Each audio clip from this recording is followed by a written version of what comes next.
ខ្ញុំជិះឡានឈ្នួលចុះមកដល់ស្រុកខ្មែរលើ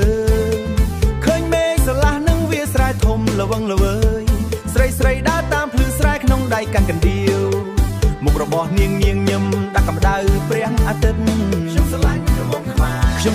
ក្រមុំខ្មែរពិតមែនហើយនៅក្រោមផ្ទះសសពោះពួងមានកៃត្បាញសូត្រនាងអង្គុយបោះត្រល់ទៅមកយ៉ាងរហ័សដៃទាំងពីរស្ទល់ជំនាញមិនបាច់ប្រើម៉ាស៊ីនសូត្រខ្មែរពណ៌ស្រស់ចេញពីកម្លាំងញើសឈាម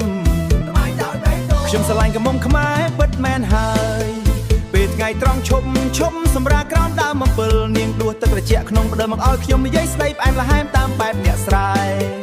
ចិត្តល្អសប្បុរសមិនដែលរើសអើងអ្នកឆ្ងាយល្ងាចឡើងលឺសូសំលេងស្គរកាន់ត្រឹមបន្លឺក្រមុំមុំឈុំសំលេងស្គរកាន់ត្រឹមបន្លឺក្រមុំរៀបចំខ្លួនសៀបកាមលីសង់រំវងជុំគ្នាផ្អៀងខ្លួនតាមចង្វាក់ភ្លេងសម្រស់ធម្មជាតិមិនបាច់តុបតែងអ្វីច្រើន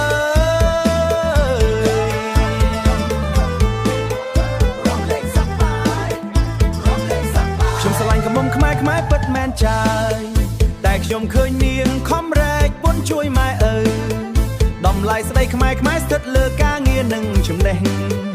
មិនមែនត្រឹមតែរូបរាងស្អាតតែសម្បកក្រៅខ្ញុំស្រឡាញ់ក្រមុំខ្មែរពិតមែនហើយ